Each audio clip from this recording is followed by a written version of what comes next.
Peace, peace, everyone. Peace, peace, peace. Shabbat shalom. How's everyone doing? Oh, peace on the radio here early. Um, of course, I am Master Mennonite. Me saying, of course, that's so pretentious, considering the topic of today is dealing with introductions, right? And the reason I thought about this topic is because I was um, I was on the phone with someone, and they had a young brother present, and of course he was told to introduce himself. Peace to Yahweh, peace, peace. Hopefully, everyone's strong has been going well. Um, but yeah, that was like the impetus of it. I'll get into that a little bit later because sometimes like I don't know what I'm gonna talk about, and then there's a moment, and it's like, aha, light bulb goes off. But of course, I want to open up the space, give thanks to everyone coming through, give thanks to the Most High Yah.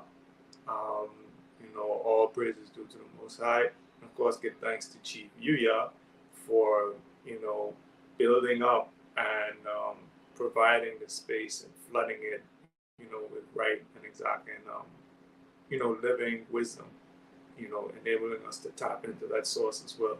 So definitely give thanks for that. Peace, top tier speakers. Peace to you. Um, peace, Ingrid Yakira Eden. Yeah, so everyone's piling in. How was everyone's strong? How was everyone's day? Willfully, you you made it through without compromising your integrity, and moving closer and closer to your actualized self and achieving your goals that you've set up on. Peace, Imanaya. Yeah. Peace, peace. But yeah, like I was saying earlier, there was a young brother on the phone, and he was instructed to introduce himself, and we had met, but it's like he's like what 5, so he probably doesn't remember me all that well.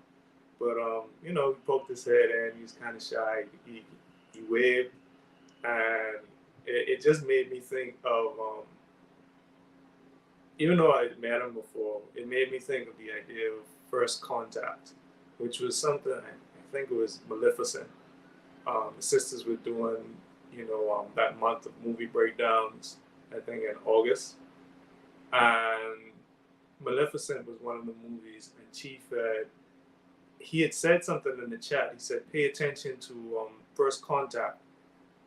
Anytime you have a movie that demonstrates first contact between two groups, so that's what that made me think of, especially since our dear brother El Karar was breaking down, the movie RRR, Rise, Roar, Revolt.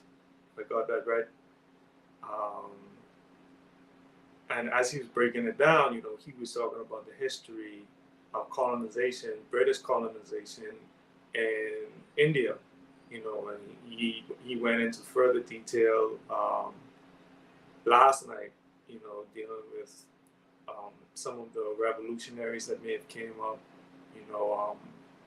and some of the political figures, important political figures that came up, besides, who, Gandhi, who is the most prolific, but like you realize he's more polarizing than than you first thought.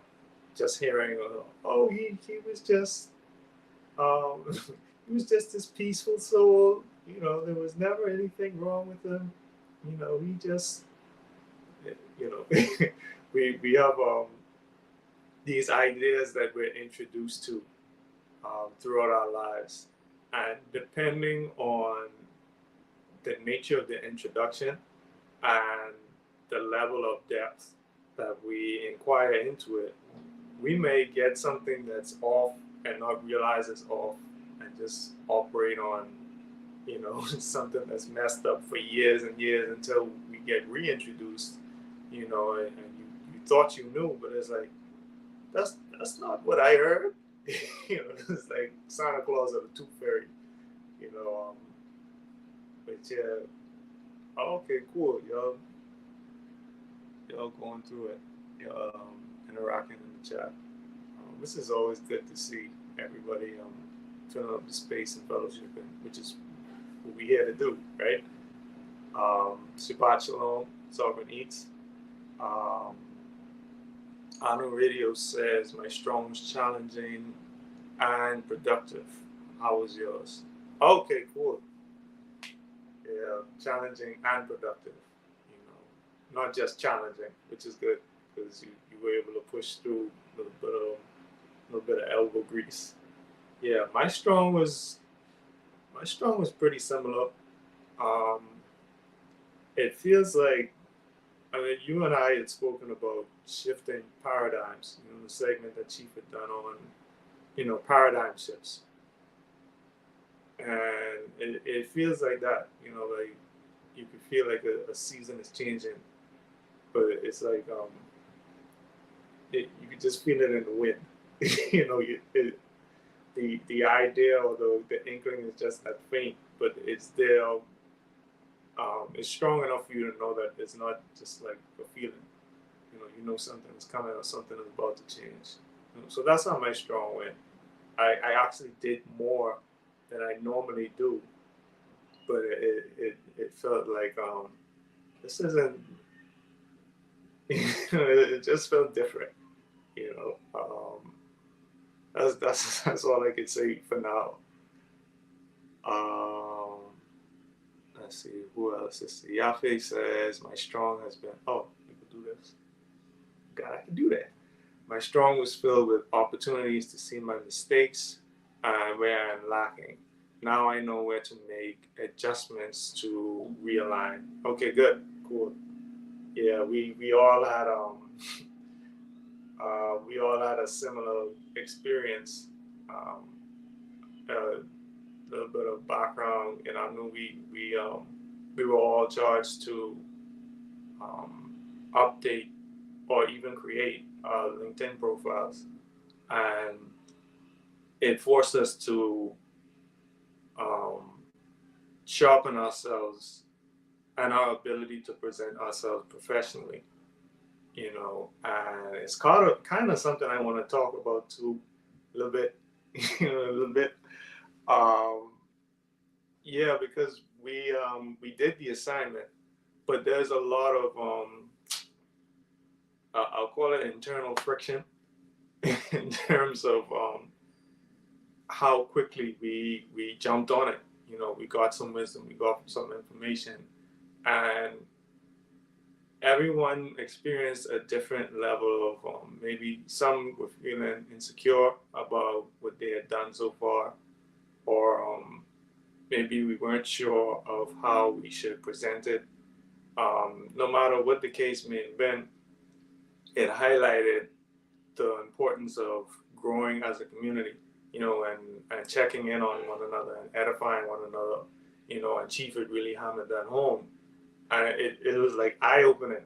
There was like another level to how much stronger we could be if we function as a higher level unit, as opposed to a bunch of individuals in a group, which is not the same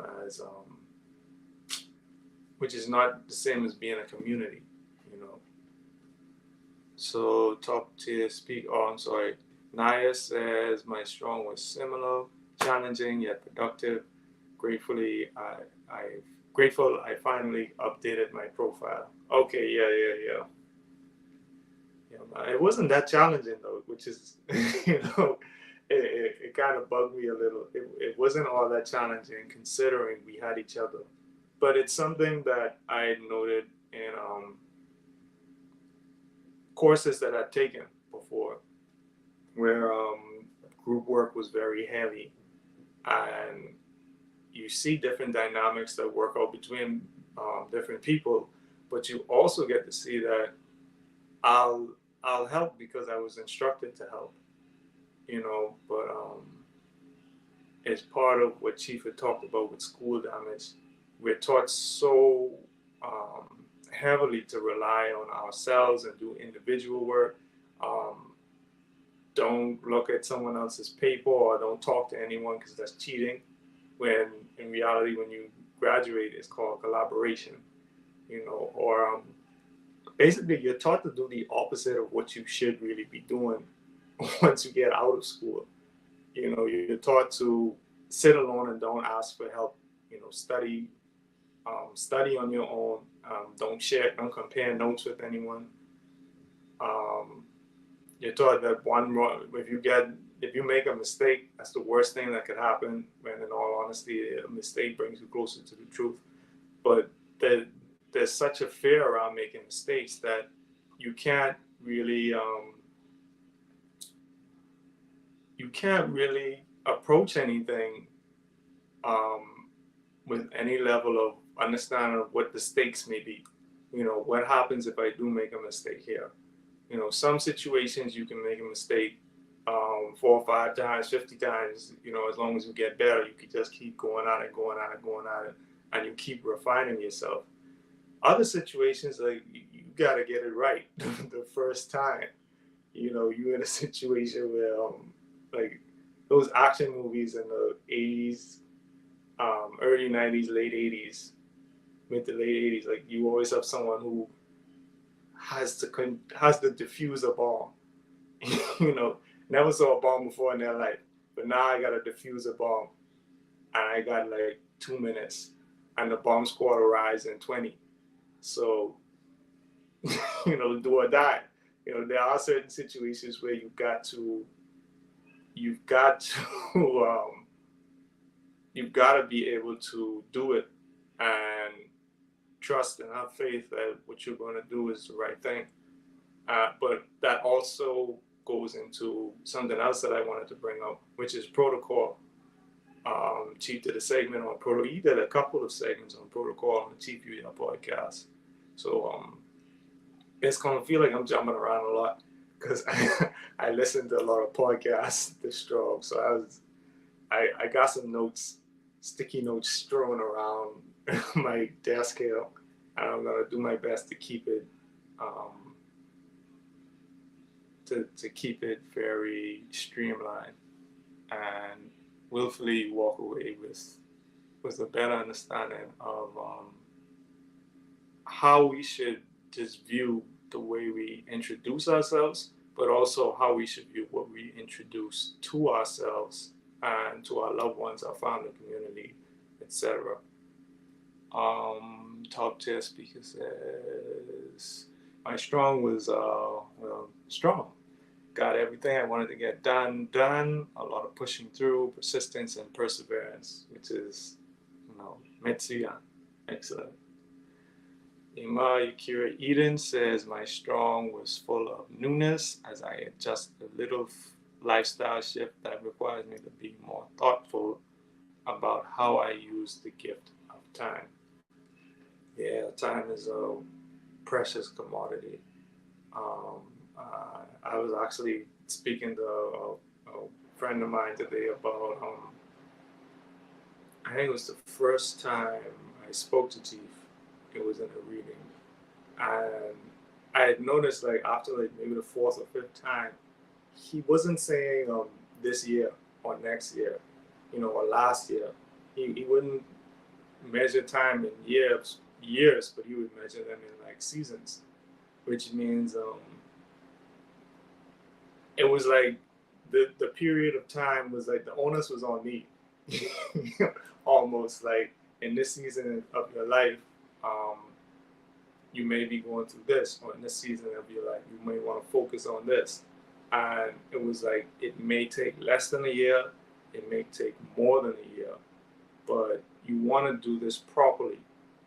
You want to follow a proper structured protocol, so study these things like he always does, study these things, and he models how to study things. He models how deeply you should be able to speak to something without constantly go into Google for it. You know, it has to be alive inside of you, which is something that I had always appreciated about his teaching style. Um, but yeah, in terms of introductions, right, when we were talking about LinkedIn profiles, you're basically introducing yourself to the world, right? But it's like a branch of who and what you are, because it's not your entire self on this page, but you're presenting this is the part of me that is moving to the next step, or this is where I'm at now, and I'm trying to level up in this direction. You know, so that's what I'm putting out there. That's what I'm putting forward. Because this is the part of me that I'm looking to strengthen. You know, Chief had given us lots of guidance on how to put it together. You know, and even how to critique one another to make sure that everyone is moving as a unit, and even moving as a unit is a part of the protocol that we had learned that had been established. You know, just because you get it doesn't mean the work is done. You know, everyone has to get it. Everyone has to move as a community, as a unit. You know, which is something that sometimes we, again, part of that school damage, you get trained to like compete against the people closest to you. You know, and there's nothing wrong with healthy competition, but I'm talking about like if you got to be cutthroat, um, you know, you could be cutthroat, or you could look at someone struggling with their work, and you're not encouraged to say, well, some teachers do it, but the teacher decided, like the curriculum doesn't say, make sure you pair strong children with weak children to make sure that they move as a unit, and the whole class can improve. It's always like reward the best workers, and whatever happens to the ones that are left behind or left in the dark, or who don't seem that they can make it, just put them on this track. You know, whether they're on the prison pipeline, in prison, the juvenile prison pipeline, or they're slated for more manual labor or servant work. You know, or maybe I can use you for some blue collar work, or I can use some for some white collar work. But whatever it is, as long as they benefit the system as a whole, it doesn't matter what happens to them. Whereas in Anu, you learn that it's supposed to be more symbiotic than that. You know, the individuals are good for the group, and the group is good for the individuals. Um, yeah, very true. On the radio, it's actually more like let's separate them. You know, again, you know, no talking. You know, that's cheating.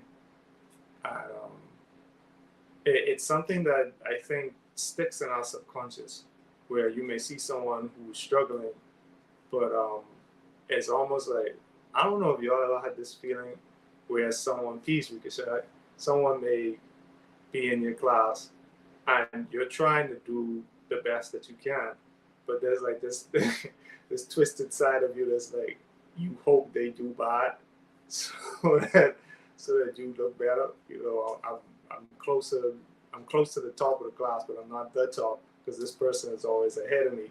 So now I hope they miss some sleep. Or I've seen that in a lot of high school related shows. Like I want this person to do worse so that I could get rewarded for doing the best. You know, and it's kind of a weird sort of thing. Or even you may look at someone's resume, which is like you're dealing with LinkedIn. You may look at someone's resume or someone's profile and be like, wow, I wish I could do that. You know, but your aspirations help you to push you forward. But your aspirations have to be related to your nature. They have to be related to your purpose, right? And as long as you're doing what your purpose is and you're working at it day in and day out, you will improve, you know. But there was a segment that Chief did on being double-minded, which is, and he had given an example. He used himself as an example. You know, he was doing several things while he was in school. You know, he wanted to deal with engineering. He wanted to deal with law. You know, he's very interested in law. He was doing music. You know, he had the barbershop to help him to help him to pay for school. And with all of these different things, he was like, he still manifested stuff. Things still happen, but they happen much slower because he had the mindset of multitasking. You and that portion is in James, James chapter 1, verses 5 through 8, and should pop up in the chat pretty soon. But yeah, James chapter 1, verses 5 through 8, and it deals with if you want wisdom, you ask for it. Chief did that segment on wisdom sometime last year, and he also did the segment on what is it, the waistline? I think that's the name of it, where he quotes from the what is the name? It's on the tip of my tongue. It starts with H. The laws of Hammurabi. I think that's it. Someone correct me in the chat, please. I'll be out. But I think that's it. Hammurabi. I think that's the laws. And it's basically if you loan someone a plot of land, and they don't do anything with it and they turn it into a wasteland, then there's a price that they had to pay for that. And sometimes we do that with our own selves. We have this great gift, we have this potential, we have this fertile soil, and we do nothing with it and turn it into like a wasteland. Or we may do the wrong things with it. Similar to that segment Chief did, like I think that's one of my favorite segments. Not doing the wrong things right. But focusing on doing the right thing, even though there's a good chance that you'll be wrong in the beginning. Some people focus on doing the wrong thing first because it feels like, okay, I could get this right away, and it doesn't really feel like I'm risking anything because I really don't care about this thing that I'm doing. So you do the wrong thing and you try to do it in the right way, but no matter how good you do it, you're wasting time because it's not what you're supposed to be doing. As opposed to risking failing at what you care about, you would rather do something that you don't care about properly and waste time. Which, like Yakira even said earlier, it's precious. Time is precious. Namu. Okay, law. I think right. The law of Namu. Yeah, that's what I was messing up. Oddly. Give thanks. Sovereign Eats. Sovereign Eats says this strong was a balance of. Where did I get Hammurabi from? I'm sorry. Must have been with Aki Elfer I was talking about last night. But this strong is a balance of reflection and action. I had some new perspectives and adjustments to increase expectations. Okay. Ernamu, right? Yeah, that's the spelling for anyone tuning in elsewhere. I just put it up on the screen. Peace, Brother Rami. Peace, peace, peace. Okay, they came before the laws of Hammurabi. All right, I heard that name before recently. That might be where that came from. I can't blame Akiyah for but yeah, with the resume piece, right? I often sometimes you see a resume referred to as curriculum vitae or vitae, and basically curriculum vitae is like curriculum is course. Like you have a school curriculum, high school curriculum, primary school curriculum, college curriculum.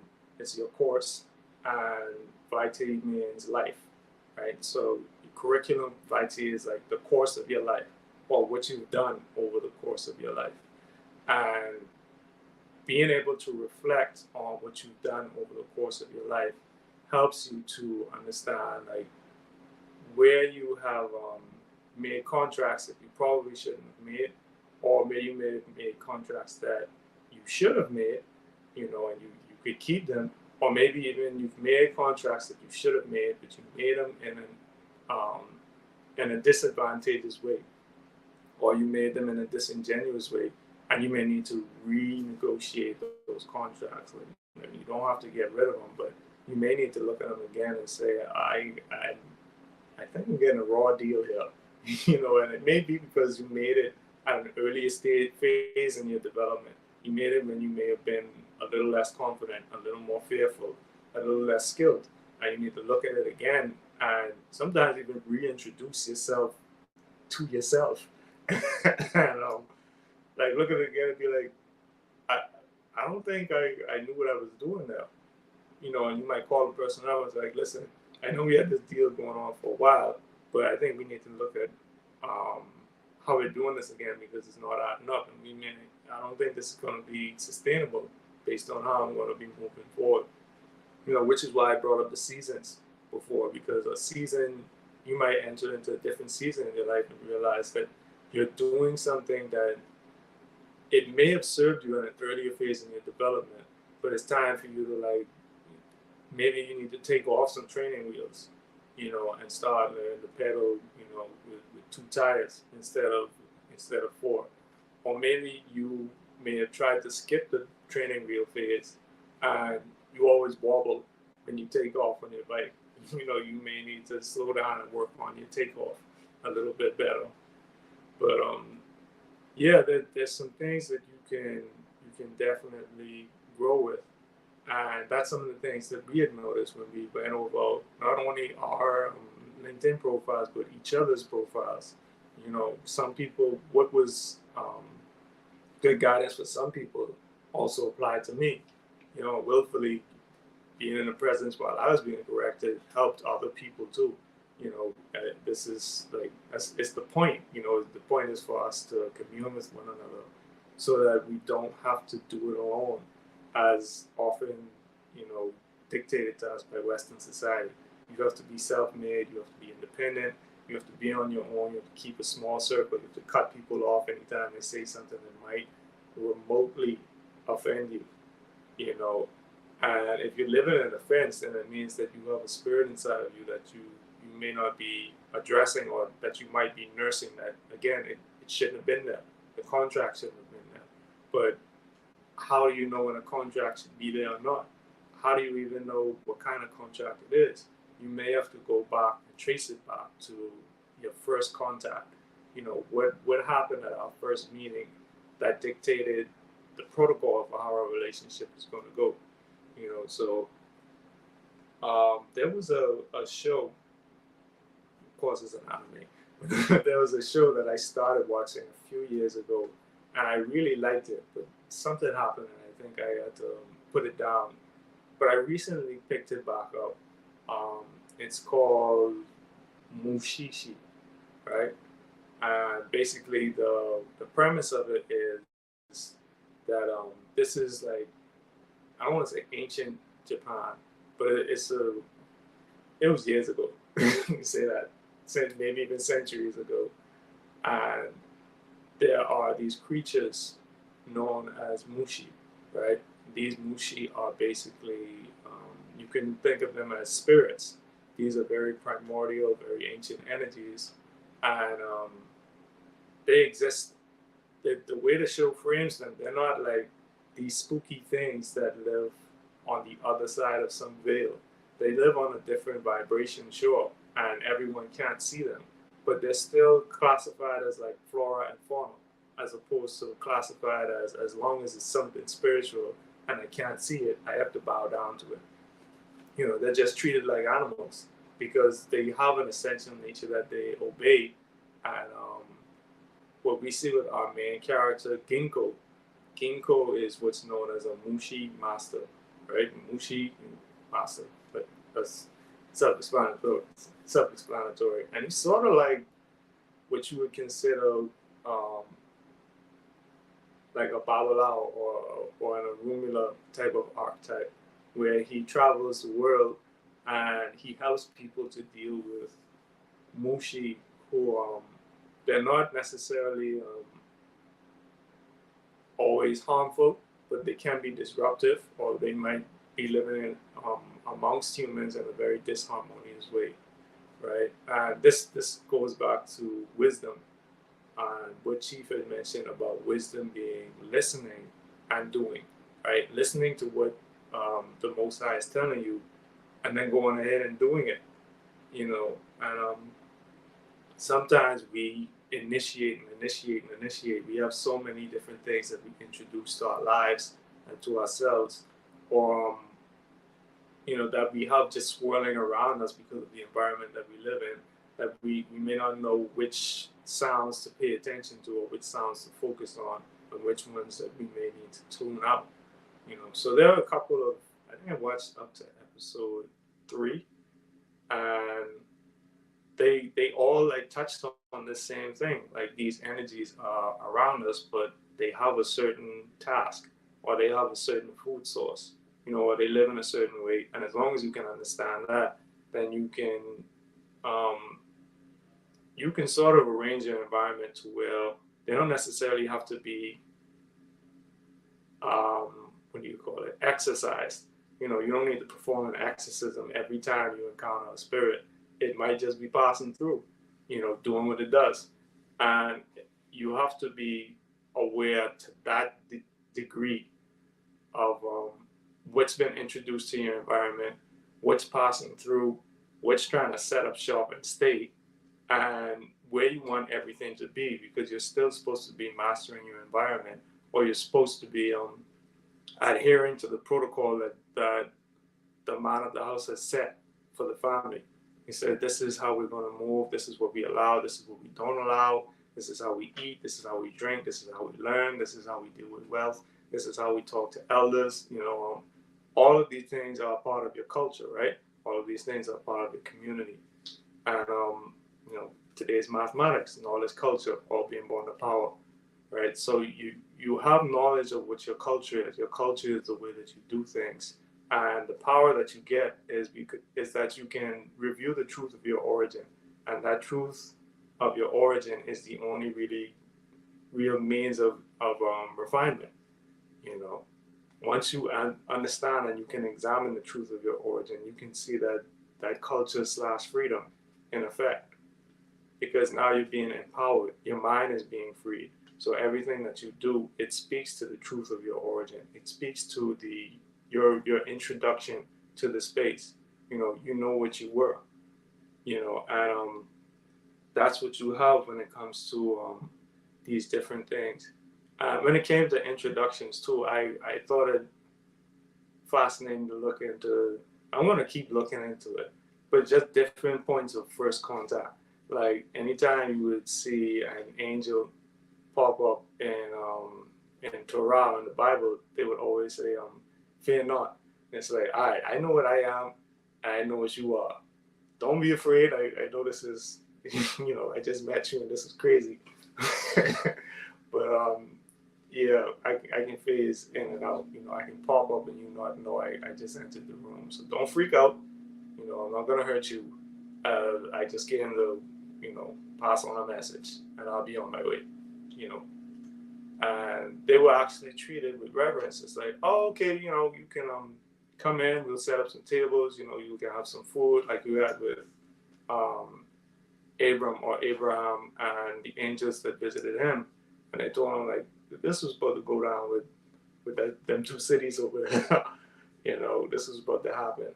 But you even see it with the Most High, which I thought was interesting, because the way the book lays it out, if you just read it the way it's presented, there's no introduction until like a little while after instruction is given. It's like, all right, get up out of your land, and this is what I'm going to do for you. And he just does it. This is Genesis 12, I'm speaking of. And he just gets up and does it. And then when it comes to chapter 15, verse 1, then you get the I ams. Chapter 15, verse 1, and again in verse 7. I am Jehovah or Yahuwah. Or you may see in Ezekiel chapter 5, which is like you get this string of I ams from chapter 5 to chapter 35. I think there's like 72 times that the Most High says, well, in English it would read, I, and they would know that I am the Lord. You know, that I am the Lord, I am the Lord. You know, and in chapter 5 particularly is I am Adonai. You know, it doesn't say I am the Lord. You know, but you keep getting this introduction. This is what I am.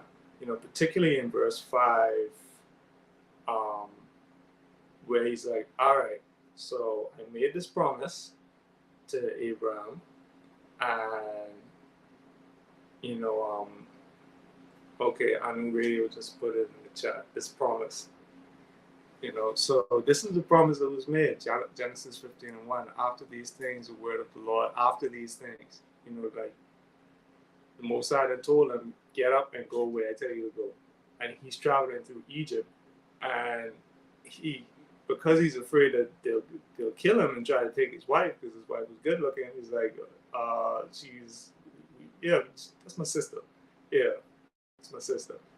And you know, she almost gets bedded, and the Most High goes to him in the dream, and he's like, listen, that's another man's wife. It's like, well, he tell me, like, based on his introduction, he said she's my sister.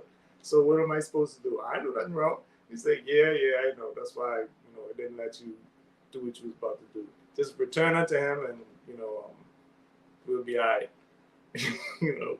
So he wakes up, and he's kind of pissed off with Abram. He's like, yo, you know, can I talk to you for a minute? But they were like, all right, you gotta, y'all, nobody touch this one, because I need to be having no more dreams like that. You know, but again, the introduction, he gave them false intel based off of how he wanted to be perceived. And sometimes you see that with people lying on their resume, but you're like lying about the course of your life. You know, and when you do that, outside of the corporate context, you may not be applying for a job, but you may be trying to position yourself in a way that people perceive you in a certain way, so that you either receive a certain treatment or you don't receive a certain treatment because you're afraid of that treatment. You know, and you're afraid of being perceived in a certain way. You know, so yeah, you start getting. Oh my God, I didn't even finish this verse. After these things, the word of the Lord came unto Abraham in a vision, saying, "Fear not, Abram, I am thy shield and thy exceeding great reward." You know, so he uses attributes. He doesn't even say, "This is my name." You know, he uses attributes. And then in the 7th verse, he said to him, "I am the Lord," you know, or "I am Yahuwah, that brought thee out of Ur of the Chaldees to give thee this land to inherit it," right? And you constantly see this because there's more than one El, or there's more than one Elohim. Like, he would constantly come to all his prophets, and he would be like, "I am the Lord. This is what's going to happen." Or I am Yahuwah. I am Yahuwah. This is what's going to happen. I am Yahuwah. This is what you're going to do for me. I am Yahuwah. This is what I'm going to do based on what I am, you know, and based on my protocols that I've set for myself, or how I'm going to be interacting, you know, or based on the promises that were made, or based on you breaking the promises that were made, which is what he was speaking about in Ezekiel, right?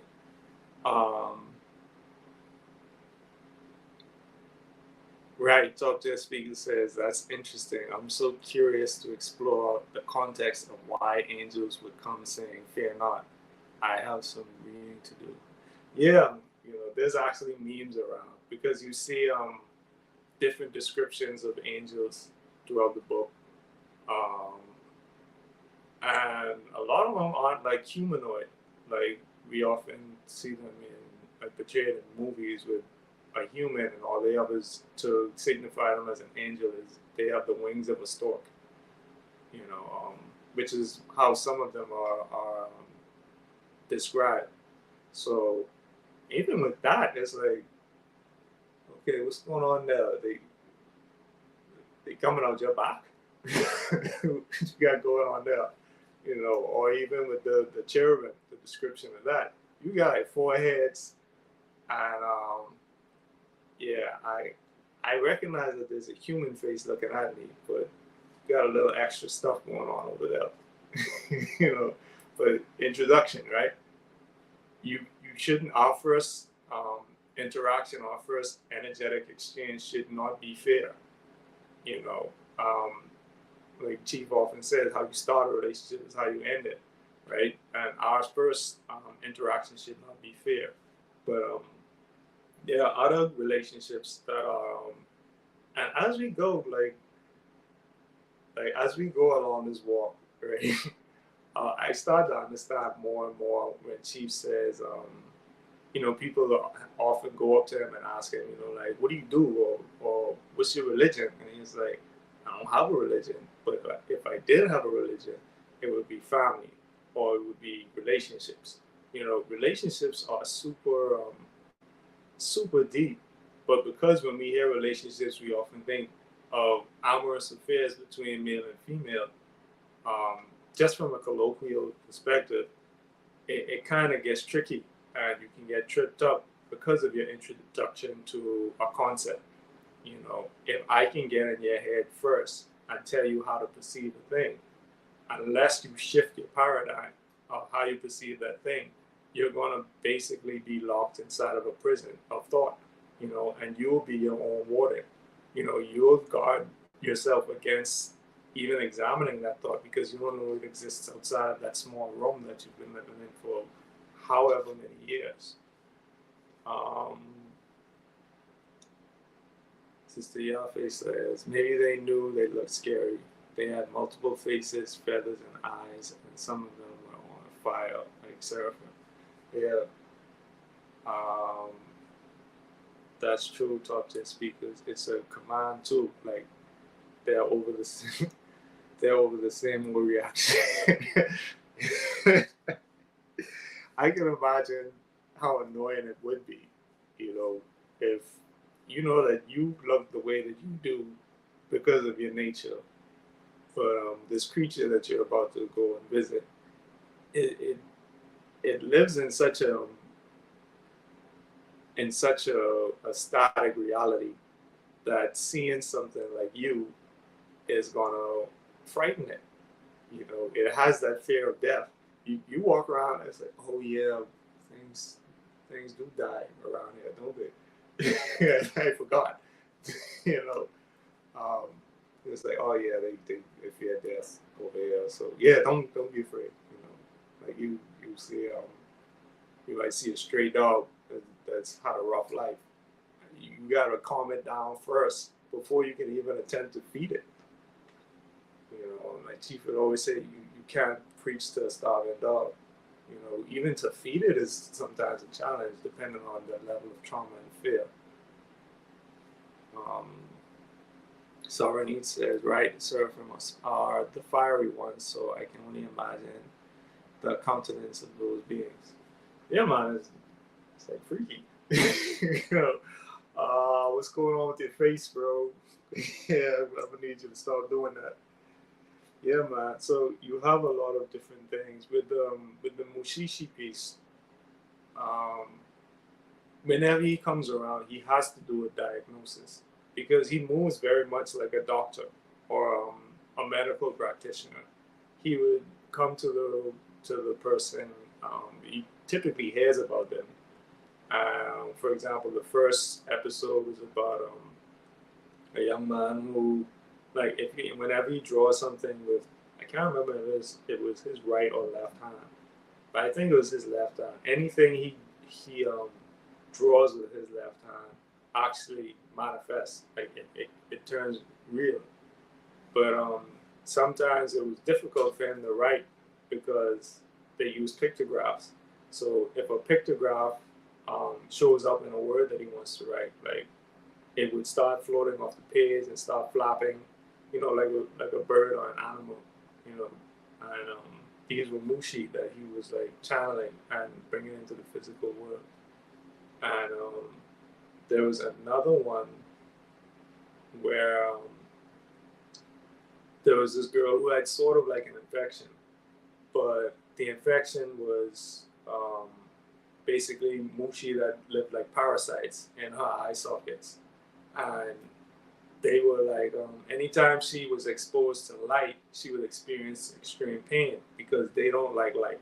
So they were like parasitic and they were living in her eyes and they were actually feeding on her eyes. And in order to combat it, because her parents didn't know what to do, or her family didn't know what to do, they sort of sealed her off in a dark room. And oh, peace, Dr. Gertrude. Peace. Shabbat Shalom. Um, yeah, so they were living in her eyes, and her parents, like, they were like, well, our cousins, your cousin has like this shed in the backyard, your cousin and your aunt, so we'll let you live there, and they pretty much abandoned her to the shed because they didn't know what to do. And her cousin used to be the only one who would like check on her and play with her, but they had to stay in the dark. They had to play in the dark. And basically, the Mushi master hears about it. He comes to the town, and he's like, the worst thing you could have done for her is to seal her off in that dark room, because they actually multiply in darkness. They're like fungus almost. You shouldn't have put her in a dark room. Now they actually condemned her to a worse fate because they didn't take the time to do a diagnosis. You could look at the course of someone's life, or you could look at the course of your own life, and sometimes it's difficult because people are biased. So this is why you need community. You need elders around you who are going to say, what you did was stupid, but don't worry, we're going to fix it. But it was stupid. You need that, because in those moments, like you have like they're showing you grace when they do that, because they don't necessarily have to sit there and listen to your whole life story. That's something that your peers can do if they're being guided and directed as well. But for an elder to say, listen, this is why your life looks the way that it does now, it can hurt. The diagnosis can hurt, and you can get like an emotional or an egoic reaction to that diagnosis, as opposed to like directing all of that energy at fixing the problem. You would rather get mad or shoot the messenger. So they almost have to come with, or with us now, we getting older. We almost have to sort of come with a fear not type of approach, because your initial experience with someone can like make or break a relationship. Relationships aren't like they were in the past, where you may have one or two or three or four tries to like make a good or a better impression on someone. Not that you should be trying, but just you being what you are in the moment, they get to see you in a different light, as opposed to you said something that made my tummy feel funny, so I'm going to cancel you, or I'm going to throw you under the bus, or like we were speaking about, like I was remarking last night with, it was one of the political or historical figures of India, and I think he was like I was listening to the course of his life as Aki El Gharau was breaking it down. It's like, this dude was impressive, and then to hear that slander is what took him out, it's like, damn shame. I was like, it's a shame how effective slander can be, but if you don't have a community and you don't have people who are going to stand by you, like him, nah, you off, bro. You off. Even in those codes, scroll up and make sure I don't mess up his name again. If I'm gonna find it. I was shaking the screen.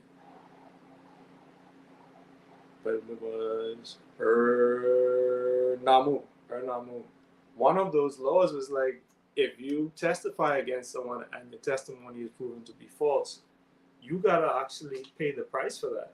It wasn't that you can bear false witness and say this person did something and just lie, and if they get convicted, then you win, and if they don't get convicted, then I don't try something else.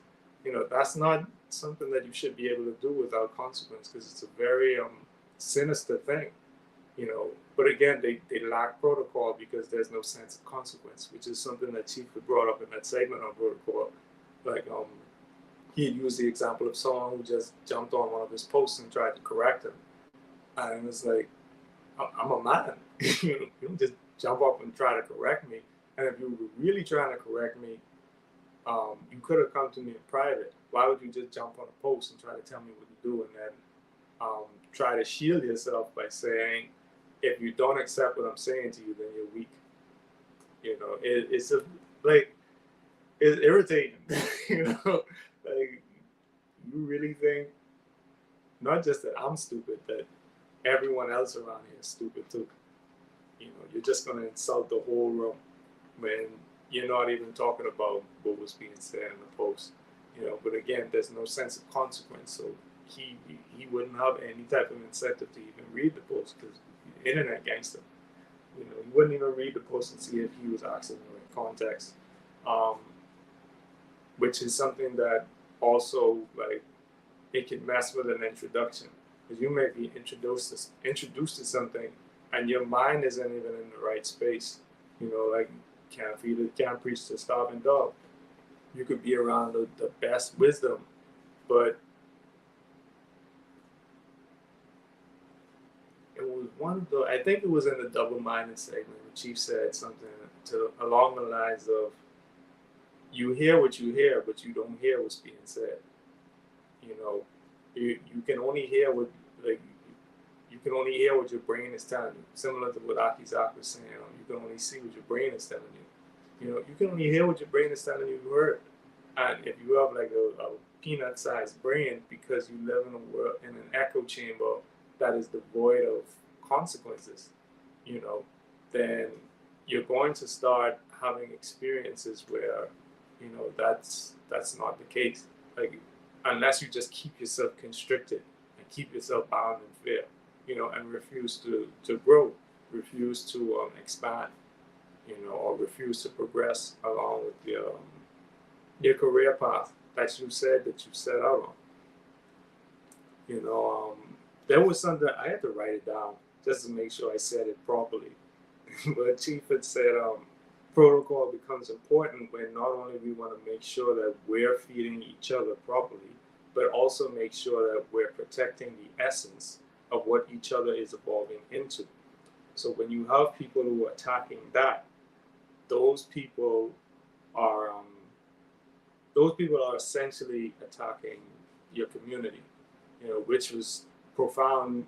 Like, I would hear that, or I would listen to it, or I would seek it out right after this, or even over the course of this LinkedIn assignment. And it was actually the day we were supposed to come together and critique one another. You know, um, everyone knows what everyone's aiming for now. Like, that's such um, a beautiful revelation to have. Like, I know exactly what my sister or my brother is aiming for, because they have it up there and we spoke about it, and we helped to correct each other's um, profiles or each other's resumes, and it may even go deeper than that. It's like, why do you want to do this thing, or how much work have you actually put into it? How much have you actually invested in it? Do you actually want this thing, or were you introduced to the idea at a point where it was early in your development, and you have a chance now to look back and reevaluate what it is that you've committed yourself to, and you may be able to see, like, I never actually I never really signed up for this. You may have signed up for it under duress, because you were being pressured into doing it, or you were being pressured into accepting that this is the right thing for you to do. And it might be the right thing for you to do, but you may have a bad taste in your mouth because of the way that you were introduced to it. So you have to be able to look at it objectively. You have to be able to step back and be like, this is the thing that I've committed myself to, and I'm going to give my all to doing at least this one thing properly until it can sustain itself. Maybe then I'll branch off into other things, or maybe I'll branch off into things that support this thing. But being able to step away from that multitasking um, mentality and focus on this one thing that you've committed yourself to, and moving on that path, it's much more. It'll yield much more in terms of even your investment of time. We always talk about return on investment when you're dealing with money. But even with the time that you invest in something, that's why like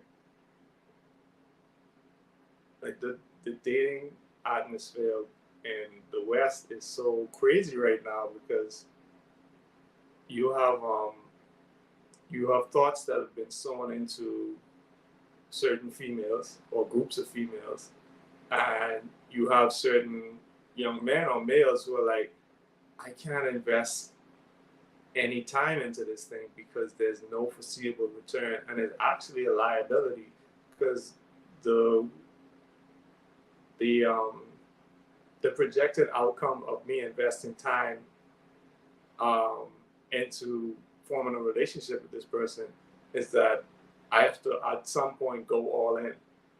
you know, right now it's looking like a bad bet, but you telling me eventually I'll have no choice but to bet all my chips on this bad bet? I'll pass.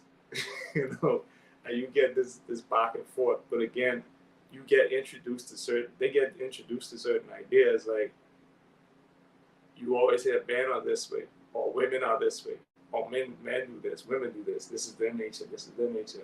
And you don't take the time to actually examine who told you this and why. The person who told you this may not be a good source, or the person who told you this might have a jacked up life. We were told when you're looking at setting up a profile and you need some inspiration as to where you may want to start or how you may want to format it, not to steal it, but at least to see how people further along the path have set themselves up who are successful. And sure, you can look at it and actually get some ideas, or see why a person would set up their profile this way, or oh, okay, this is why, this is the usefulness of it, or this is the utility of it, as opposed to, I heard this, it confirms my preconceived biases, I'm gonna run with it, and I don't expect any consequences for my lack of investment into even trying to examine whether or not it makes sense. I'm not going to invest any time or energy into it. And anyone who presents the consequences, I could just cancel them, or I can cut them off, which is not wise. It's not wise. Uh, let's see. Dr. Speaker says, that reminds me of how people who don't listen to anyone but themselves actually live in the dark, and that's why their lives are messed up. Yeah, yeah. And the darkness doesn't mean there's no lights in the room. Room could be well lit like this one I'm in right now, but you live in that dark space of ignorance. Oh, and what had happened to the girl was basically she was cured. The Mushi master understood what he had to do. He used the moon to coax them out without causing her pain. He used the light of the full moon, and he was able to coax them out of her and grab basically the root of the issue. Right, there was one main parasite that was messing with the other ones, so he got that one and basically died off, and he had to. You gotta watch it. But he had to make her a new eye because both of her eyes were devoured, because she was living in the darkness so long, that she couldn't see anymore. She was devoid of light. So he actually had to, because when she saw visions of him before he came to visit her, but she always saw him with one eye. So when she told her cousin, and this guy showed up, because the cousin got infected, but he's cured like the next day, so he was cool. Wasn't no long-term damage. But when the cousin sees him, he's like, he seems like the person my cousin was telling me about, but he has two eyes. Turns out he had a glass eye or a fake eye, and he did some stuff.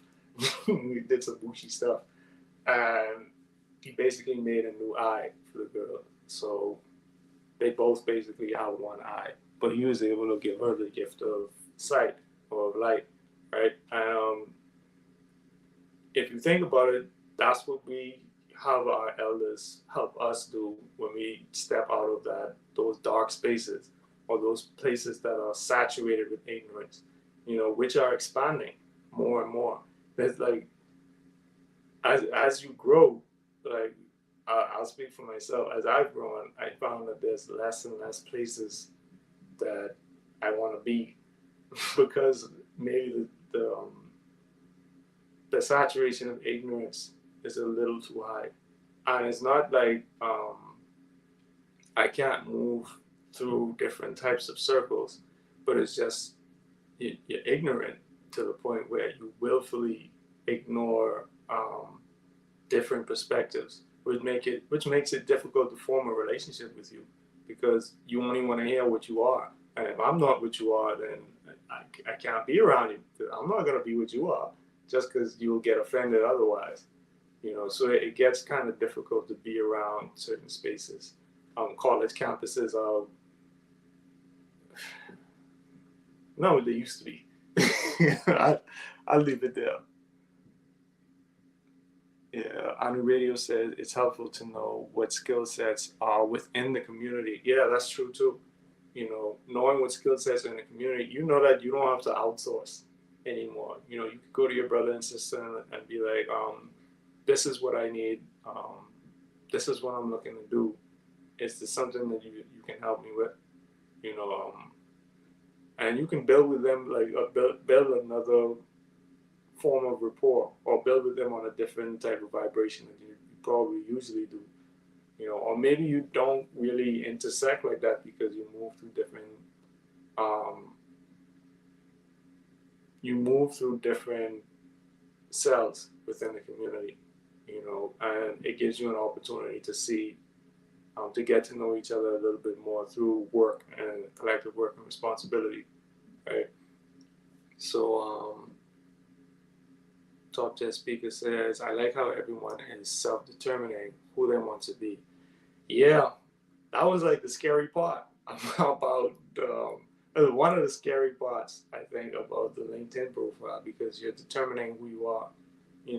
As long as you don't say who and what you are, you have the freedom in your mind, the freedom to think of yourself as anything, right?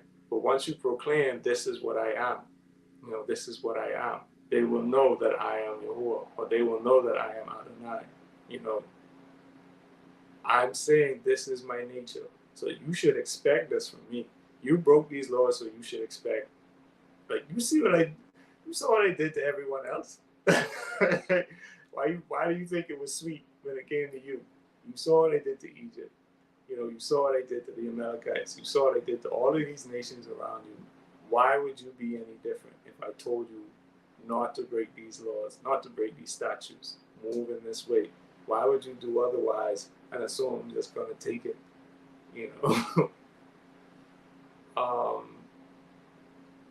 Within the community, what's your character? Okay.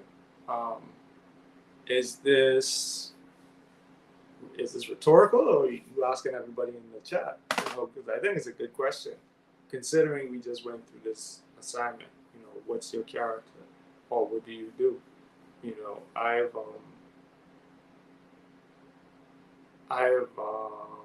trying to figure out the most responsible way to say this.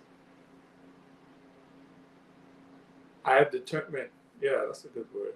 In terms of the self-determination, defining self-shape, a designer, and someone who does his best to educate and does his best to manifest, or explain what's going on a spiritual level, in a more concrete way. So taking spiritual information or abstract information and expressing it in a more concrete way. I have to do this with a client. Like if I meet them, it's like you gotta go through the discovery session, which is similar to the discovery portion of the courtship. And you do the same thing. Um, you introduce yourself to the other person, right? And you do this by within the courtship. You do this by asking questions. And it's the same thing with the discovery process or discovery session. You ask questions. What's the problem? What do you need help with? Okay, you say you need a logo. Why do you think you need a logo? You just go through the list of questions. And at the end of the day, you may realize they may not need a new logo. They might just need to change a pink to a red. And all will be well. You know what I mean? So it may not be as big of an issue as the person may think, but it's an abstract issue. And if you don't live in the world of abstract, and if you don't move between abstract and concrete, it can be kind of hard to articulate what it is you need. But you need something. Something needs to change. Which is why it's good to have a community, because you have different vibrations in the same space. And you're like, okay, well, I don't do abstract stuff, but Master Menelik does, or I don't deal too much with music, but on the radio does.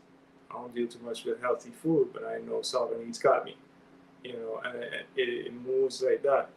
I may need an honest and clear and black and white assessment of something.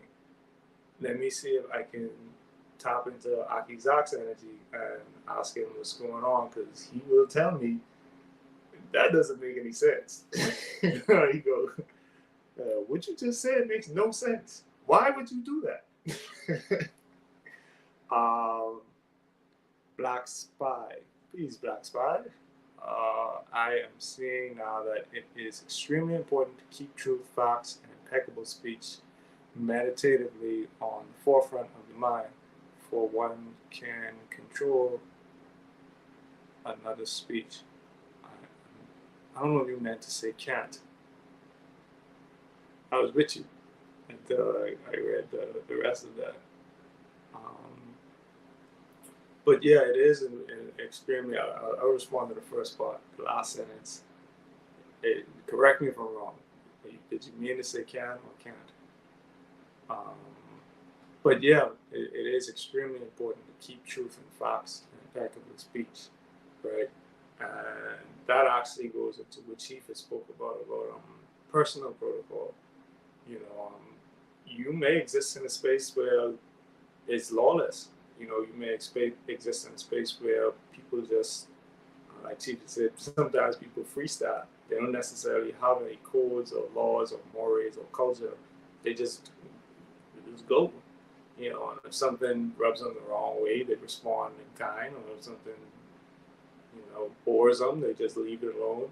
There's like nothing guiding how you interact with a situation, or even determining what you look to get out of a situation, or what you look to achieve in a certain space. Because you determine what it is you do.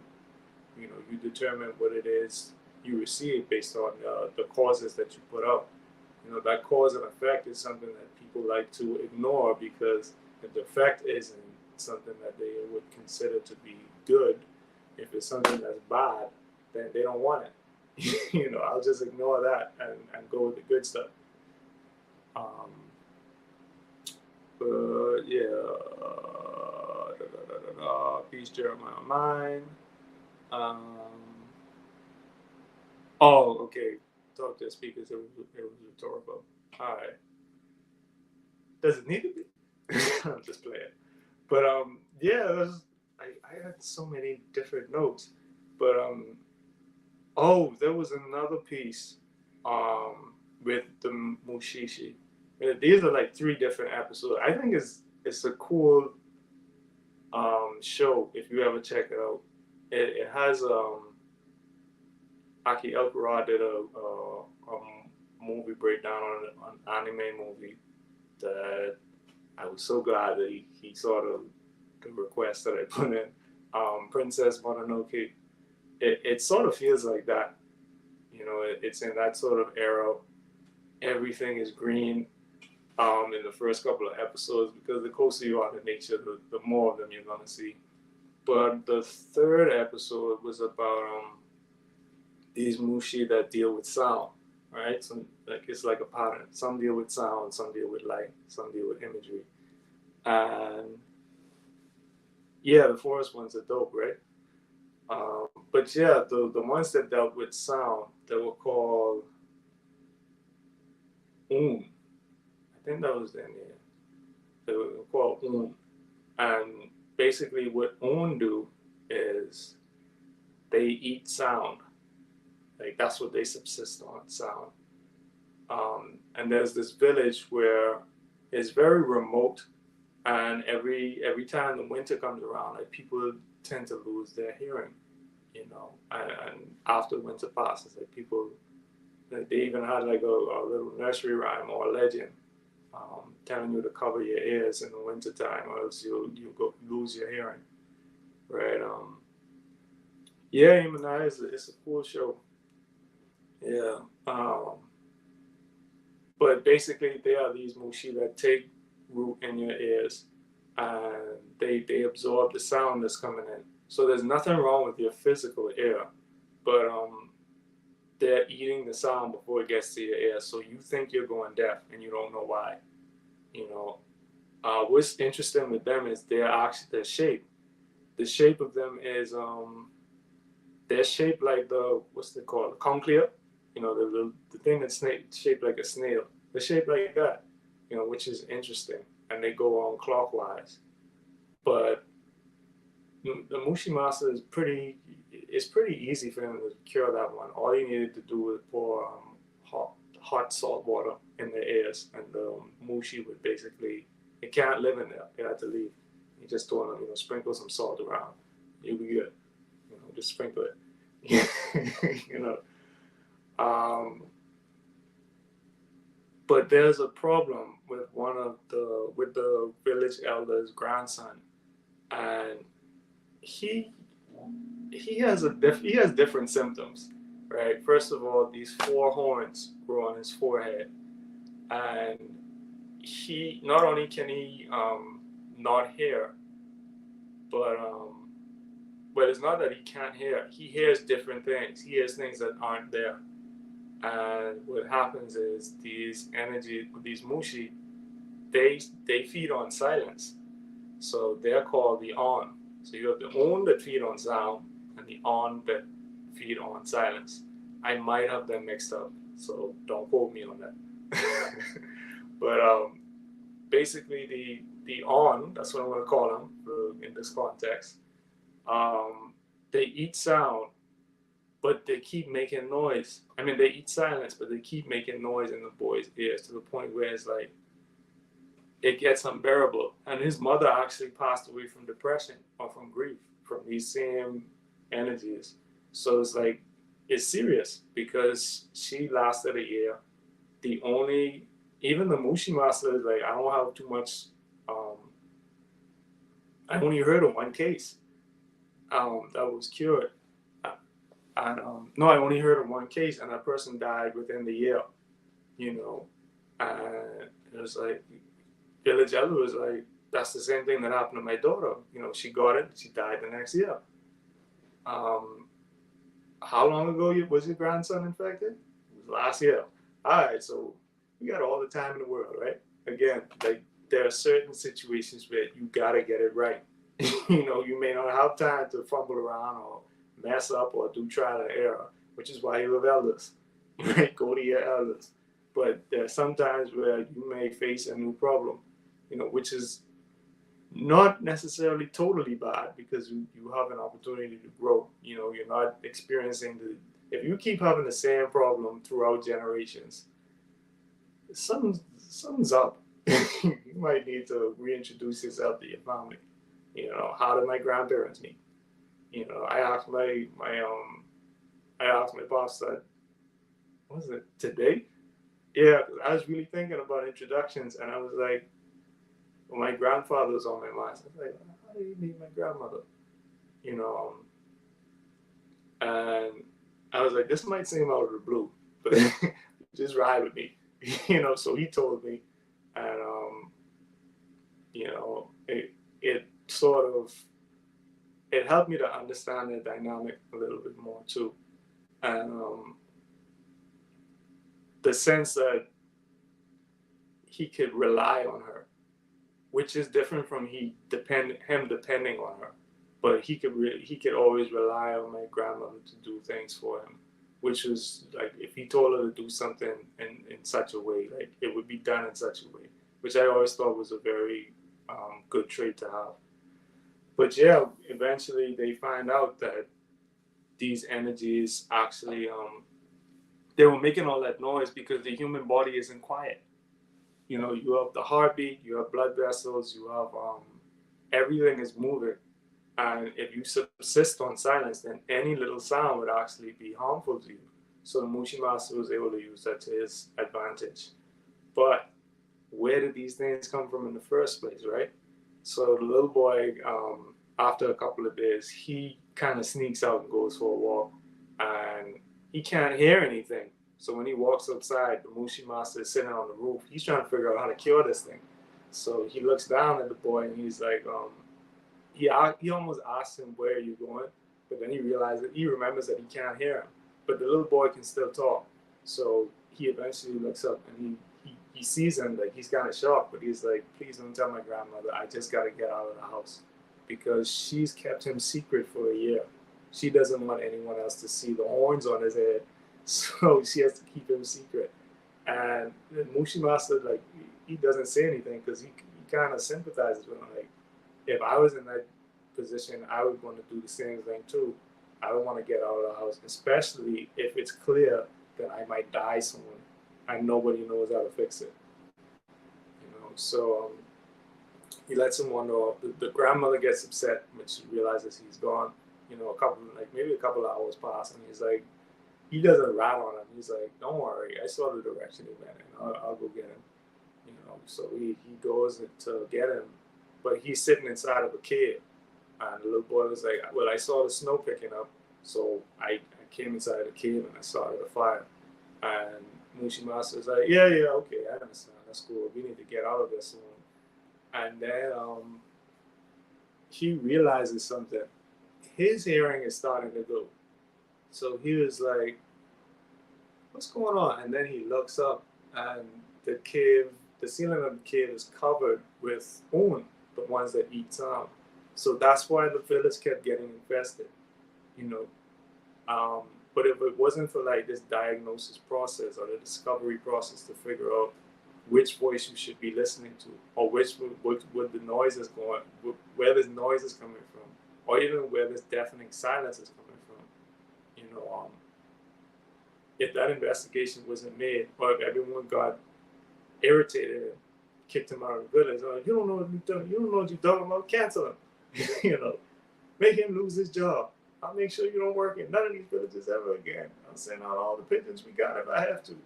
You know, it wasn't that. It was like he was free to do his work, and because of it, they were able to figure out like where all of these things were coming from. So those were some of the things that I wanted to talk about, just in terms of introductions, like how you were introduced to a problem or a solution or a concept or people, or even yourself. We were talking about mirrors. I think reflections. Sister Yafe did a clubhouse about it, and she was talking about reflections. How are you even introduced to yourself or what you're supposed to be? How many times have you actually revisited that concept and proven it to be true, as opposed to trying to prove it wrong or trying to say, no, that's not true, I'd rather do this, I feel like that. How many times have you actually examined your life with a level of scrutiny and said, okay, this is what it is, this is what it's going to be, this is what the Most High has told me. And I know that because I don't have a deafening silence from his voice, and I don't have all of these noises like screeching in my ears because they're suffering. It wasn't that they were malicious or trying to stop him from hearing, but they were parasitic. and they were trying to survive. So sometimes you have a lot of spirits around you just trying to survive, but what they subsist on is not something that you can allow in your environment anyway. So you're not compatible. So you need to separate yourself from sick um, culture or sick society. Because if you don't have culture, then knowledge of self can help you to get culture. But if no one wants to be or go over their curriculum vitae, no one wants to go over the course of their life and see where things went wrong, what can you do with that? There's only so much you can help someone before like you're chasing them to help them. Chief would always say, don't chase nobody to help them. Sometimes you gotta leave people where they're at. And sometimes people are really adamant and determined to move out of a really dark space and step into the light and say, I want something different for myself. I want something better for myself. Or Zach would say, I want to be. Anu. So definitely, if you want to join Anu, you want to sign up. You're interested in what we've got going on over here. Like we have our clubhouse that's coming up tomorrow Shabbat, day after tomorrow on first date at 12 p.m. We also have Red Wrap coming up, so you can check our social media channels at Anu Home or at Anu Life Global or at Anu Ma. There's more information there on donations and where it's going to be held. If you want to sign up, I would recommend picking up a copy of The Anu Way. Check out our other content on YouTube and on Facebook and on Clubhouse. See what it's about.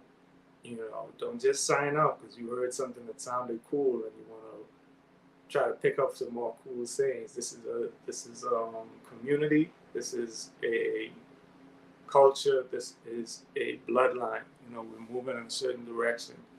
And there was another Proverbs. I had another scripture. I'm sorry. Proverbs 4 verses 20 to 27, which should pop up in the chat pretty soon. But it speaks to like moving forward in a particular direction, and then even references what was said in James. With asking for wisdom. Okay, you've asked for wisdom, you got it. Now you got to focus on dealing with it and moving straight ahead. Not wavering to the left or to the right. But yeah, I definitely recommend reading. There we go. Right on time. Okay. So, my son, attend to my words, incline thine ear to my sayings. Let them not depart from thine ears. Keep them in the midst of thine heart. ... But that is like is very key. That you don't depart from the wisdom that you get, because it doesn't I don't know, the Chief had said this before, people, especially melanin people, we're slow to get in and fast to get out, as opposed to fast to get in and slow to get out. So it continues, for they are life unto those that find them, and health unto all their flesh. Keep thy heart with all diligence, for out of it are the issues of life. Put away from thee a froward mouth and perverse lips, put far from thee. And perverse lips put far from thee. Let thine eyes look right on, and let thine eyelids look straight before thee. Ponder the path of thy feet, and let all thy ways be established. Turn not to the right hand, nor to the left. Remove thy foot from evil. Yeah. Yeah, man. So willfully, this has been edifying. Willfully, you got something out of it. Willfully, this helps your Shabbat to get onto a studious beat. And that is it for me. You all have a restful Shabbat. Willfully, you connect, you tune in, you connect with one another, and you fellowship, continue to fellowship. Peace.